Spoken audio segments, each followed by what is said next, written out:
Hello दोस्तों, नमस्कार। स्वागत है आपका बिहार एक्सप्रेस न्यूज में। ताज़ा नजर डालते हैं बिहार की तमाम मुख्य बड़ी खबरों पर। इससे पहले वीडियो को लाइक नहीं किया तो लाइक करें, साथ ही चैनल को सब्सक्राइब कर लीजिए। चुनाव के बीच रोहिणी आचार्य का बड़ा बयान, पीएम मोदी का लिया नाम। रोहिणी आचार्य ने प्रधानमंत्री नरेंद्र मोदी को चुनौती दी है। उन्होंने कहा कि बीजेपी नेता कह रहे हैं कि मैंने अपने पिता को किडनी नहीं दी है, तो अब इसकी जांच प्रधानमंत्री को केंद्रीय एजेंसी से करवानी चाहिए। रोहिणी ने कहा कि अगर मैं गलत साबित हुई तो राजनीति छोड़ दूंगी, लेकिन यदि मैं सही साबित हुई तो बीजेपी नेताओं को मेरे पेट छूकर माफी मांगनी पड़ेगी। जमीन रजिस्ट्री की प्रक्रिया हुई और सरल नई व्यवस्था के लिए आदेश जारी। राज्य सरकार ने विकास योजनाओं के लिए जमीन की रजिस्ट्री कराने की प्रक्रिया को अब सरल कर दिया है। इसके लिए विभागों से बार विधायी से राय लेने की अनिवार्यता समाप्त कर दी गई है। विशेष सचिव स्टाम्प एवं रजिस्ट्रेशन विभाग रविश गुप्ता ने शासनादेश जारी करते हुए विभागों को इस संबंध में निर्देश भेज दिया है। इसमें कहा गया है कि राज्य सरकार द्वारा भूमि कराई या राज्य सरकार के पक्ष में दान या लीज के रूप में दी गई भूमि की रजिस्ट्री कराने की सुविधा का सरलीकरण कर दिया गया है और पूर्व में निर्धारित व्यवस्था में बदलाव कर दिया गया है। नई व्यवस्था में सरकारी विभागों के पक्ष में होने वाले सभी हस्तांतरण एवं दान और पट्टा विलय के लिए बार विधायी विभाग से राय नहीं ली जाएगी। बाप ही होता है, यह क्या बोल के नीतीश कुमार के दोस्त जीतन मांझी की सोशल मीडिया पोस्ट ने बिहार में सियासी भूचाल ला दिया है। गया संसदीय सीट से चुनावी मैदान में ताल ठोकरे मांझी ने दावा किया कि पिता को हराने की बात कहने वाले घमंडी बेटे को गया की जनता ने वोट की ताकत से मुंहतोड़ जवाब दिया है। उन्होंने कहा कि गया जी की महान जनता ने बता दिया है कि बाप ही होता है। बिहार में 1.87 लाख नियोजित शिक्षकों के लिए खुशखबरी, सक्षमता पास टीचरों की जून में होगी पोस्टिंग। बिहार में सक्षमता परीक्षा पास कर 1,87,000 नियोजित शिक्षकों को जल्द ही बड़ी खुशखबरी मिलने वाली है। स्कूलों में पोस्टिंग के साथ ही नियोजित शिक्षकों को राजकर्मी का दर्जा मिल जाएगा, जिसके बाद नियोजित शिक्षकों को भी बीपीएससी पास शिक्षकों की तरह सभी सुविधाओं का लाभ मिल सकेगा। शिक्षा विभाग की ओर से फिलहाल नियोजित स्कूलों की पोस्टिंग के लिए सॉफ्टवेयर से एंट्री का कार्य किया जा रहा है, जबकि जून महीने में नियोजित शिक्षकों की पोस्टिंग की तैयारी की जा रही है। बिहार के 13 शहरों में लू की चेतावनी, पटना के तापमान ने तोड़ा रिकॉर्ड, अलर्ट जारी। राजधानी समेत प्रदेश में बीते 3 दिनों से पछुआ के तेज प्रभाव ने मौसम विभाग के मिजाज को पूरी तरह बदल दिया है। तापमान में सामान्य से अधिक वृद्धि, आर्द्रता में कमी व बादल नहीं बनने से पूरा प्रदेश भीषण गर्मी और लू की चपेट में है। मौसम विभाग ने शनिवार को मौसम को लेकर पूर्वानुमान जारी करते हुए बताया है कि प्रदेश के दक्षिण व पश्चिम भागों में गर्म दिन रहने की संभावना है। वहीं प्रदेश के 13 शहरों में बेगूसराय, गोपालगंज, सिवान, बक्सर, कैमूर, शेखपुरा और नवादा, औरंगाबाद, खगड़िया, रोहतास, गया, लखीसराय एवं जमुई जिले में लू को लेकर चेतावनी जारी की गई है। लालू ने छपरा पहुंचते ही सबसे पहले किया यह काम, बेटी रोहिणी को जिताने के लिए कर ली प्लानिंग। बिहार में इस बार पूर्णिया के बाद सबसे चर्चित सीट कोई है तो वो सारण लोकसभा सीट है। सारण लोकसभा सीट पर इस बार लालू यादव की बेटी रोहिणी आचार्य और भाजपा से राजू प्रताप रूडी आमने सामने है। रोहिणी आचार्य को जिताने के लिए लालू यादव हर दाव खेल रहे हैं। छपरा में 2 दिनों के लिए उन्होंने प्रवास भी बना लिया है। लालू यादव पंचायत से लेकर जिले स्तर के नेताओं से बात कर हर बूथ की जानकारी ले रहे हैं। लालू यादव अपने नजदीकी लोगों को गाँव जाकर वोटरों को समझाने के लिए कहा है। बेफिक्री, गुस्सा या गर्मी, पिछली बार के मुकाबले बिहार में 5% कम हुआ मतदान। बिहार में लोकसभा चुनाव 2024 के पहले चरण में शुक्रवार को 4 सीटें नवादा, औरंगाबाद, गया और जमुई में मतदान हुआ। निर्वाचन विभाग के मुताबिक इस साल पिछली बार के मुकाबले 5% कम वोट पड़े हैं। शाम 6 बजे तक चारों सीटों का कुल वोटिंग प्रतिशत 48.23 रहा, जो कि आधे से भी कम है। हालांकि फाइनल वोटिंग प्रतिशत में हल्का उछाल आ सकता है। फिर भी 2019 के लोकसभा चुनाव के मुकाबले यह 5% कम है। नवादा में सबसे कम 41.50% वोटिंग हुई। मतदान प्रतिशत कम होने का मुख्य कारण भीषण गर्मी बताया जा रहा है। इसके अलावा कुछ बूथों पर लोगों ने गुस्से में मतदान का बहिष्कार भी किया है। इस वजह से वोटिंग में कमी आई है।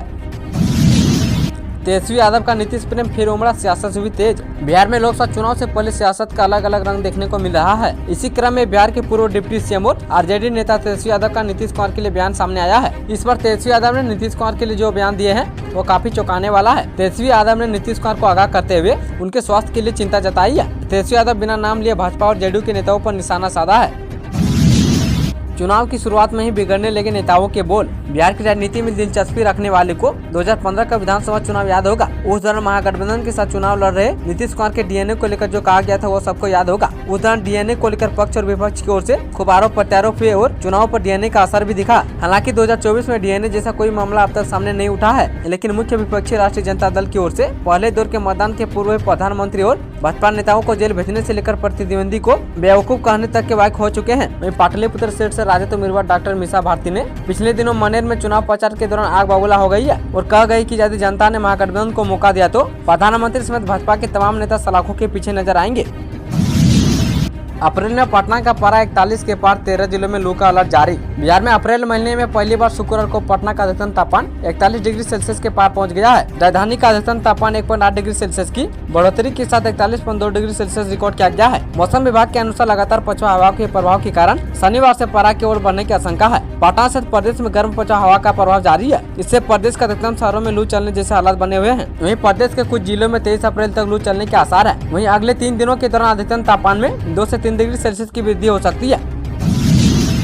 बिहार में जंगल राज की यादें ताजा हो गई। गाली कांड पर चिराग पासवान ने तेजस्वी को लिखा पत्र। बिहार में लोकसभा चुनाव से पहले तेजस्वी यादव की जनसभा में हुए गाली कांड को लेकर सियासत गरमाई हुई है। इस बीच लोक जनशक्ति पार्टी के राष्ट्रीय अध्यक्ष चिराग पासवान ने पूर्व डिप्टी सीएम तेजस्वी यादव को पत्र लिखकर नाराजगी जाहिर की है। उन्होंने तेजस्वी यादव को पत्र लिखकर उनकी मां को गाली देने के मामले में आरजेडी कार्यकर्ताओं पर जल्द से जल्द एक्शन लेने की मांग की है। इतना नहीं, चिराग ने कहा कि इस घटना के बाद एक बार फिर से बिहार में जंगल राज की यादें ताजा हो गई है।